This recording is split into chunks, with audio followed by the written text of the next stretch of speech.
Voici RDI Économie.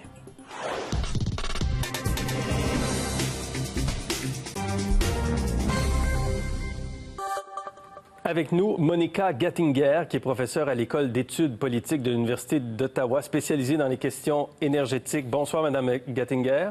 Bonsoir. Cette annonce aujourd'hui nous semble assez étonnante. Qu'est-ce que vous en pensez?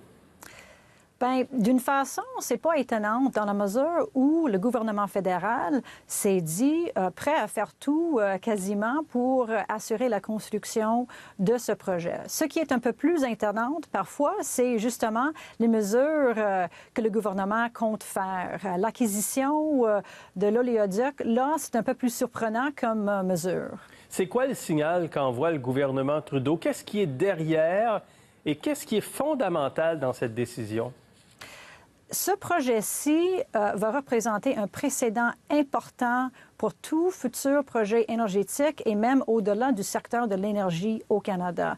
Ça fait des années maintenant qu'on vit une période et un climat d'incertitude par rapport à qui finalement prend des décisions par rapport au projet énergétique. Et donc, dans la mesure où le gouvernement de Justin Trudeau essaie de mettre sur place des mesures pour assurer que ce projet va être construit, le message, c'est vraiment un message surtout pour les Canadiens et les Canadiennes, vraiment de démontrer que le gouvernement, lorsqu'un projet est approuvé, que ce projet va être construit, mais également pour les investisseurs dans le secteur de l'énergie et au-delà pour ce qui est de futurs projets du même ordre. Parce que c'est l'image du Canada qui est en jeu face aux investisseurs?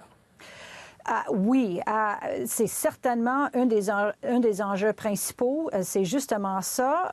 Pour un investisseur, les investisseurs ne cherchent pas une certitude de résultat par rapport à une proposition de créer un nouveau projet. Ce qu'ils cherchent, c'est surtout la certitude par rapport au processus et donc d'avoir une approbation du gouvernement fédéral, d'avoir eu une approbation de l'agence réglementaire spécifique, d'avoir eu une entente conclue avec le gouvernement antérieur de la Colombie-Britannique, puis tout d'un coup d'avoir une élection en Colombie-Britannique qui change la donne complètement du projet. Là, ça crée un climat vraiment qui très néfaste pour ce qui est de l'investissement au pays. Parce que c'est l'autorité réglementaire, hein, l'autorité politique du gouvernement du Canada qui est en jeu. C'est vraiment, au Canada, ce qui est en jeu, c'est surtout c'est qui a le pouvoir décisionnel et par quelle procédure lorsque vient le temps de prendre des décisions par rapport aux projets énergétiques et des infrastructures énergétiques majeures. Et donc, dans un climat d'incertitude, bien évidemment, le secteur privé est très mal à l'aise avec ça, mais c'est non seulement juste le secteur privé, pour toutes les parties prenantes, il faut vraiment avoir l'heure juste sur comment est-ce qu'on prend des décisions en matière d'énergie au pays et à quel moment est-ce qu'une décision devient vraiment une décision qui a une durabilité qui dure. C'est une décision donc bien accueillie par l'industrie, bien accueillie par l'Alberta, mais au niveau de l'acceptabilité sociale, quel est le message qu'Ottawa est en train d'envoyer? Bien, ça, c'est une question assez importante parce que, oui, au niveau de la politique, on voit une polarisation importante entre les gouvernements, avec les ONG, avec certaines communautés autochtones et ainsi de suite. Mais si on regarde du côté de l'opinion publique générale, on entreprend des sondages assez régulièrement à l'Université d'Ottawa sur ces enjeux. La majorité des Canadiens et des Canadiennes souhaitent que le pays développe ses ressources naturelles, incluant le pétrole, incluant le gaz naturel, souhaitent justement et pensent justement que le pays peut le faire tout en protégeant l'environnement. Et donc, tout cela pour dire qu'au niveau de l'opinion publique générale, là, c'est clair, ce projet a une certaine acceptabilité sociale, mais il est clair également que le gouvernement doit vraiment veiller à expliquer ses gestes aux opposants du projet. Parce que ça devient de plus en plus complexe de faire ce type de projet-là, et ce le sera davantage dans le futur, n'est-ce pas? Bien évidemment. Et aujourd'hui, on parle d'un oléoduc. Demain, ça peut être une ligne à très haute tension pour transporter de l'énergie renouvelable. Et donc, bien évidemment... vous pensez? Oh, absolument, absolument.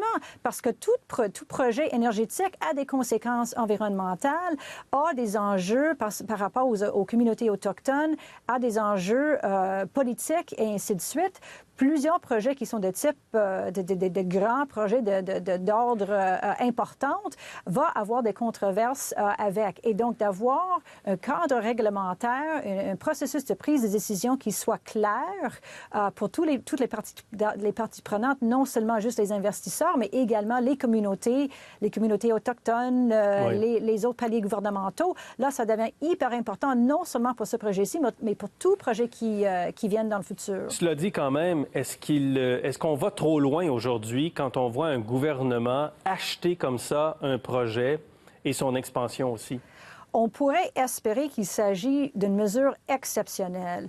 Il est clair que ce projet-ci vraiment va servir comme précédent important pour ce qui est de tout futur dans le secteur de l'énergie. Et donc, dans la mesure où le gouvernement fédéral souhaite vraiment que ce projet aille de l'avant pour lancer les messages importants aux investisseurs, aux autres paliers de gouvernement, aux autres, toutes les parties prenantes, là, on peut espérer qu'il s'agit d'une mesure exceptionnelle uniquement pour ce projet-ci. Madame Gettinger, merci beaucoup. Très intéressant votre analyse ce soir. Merci.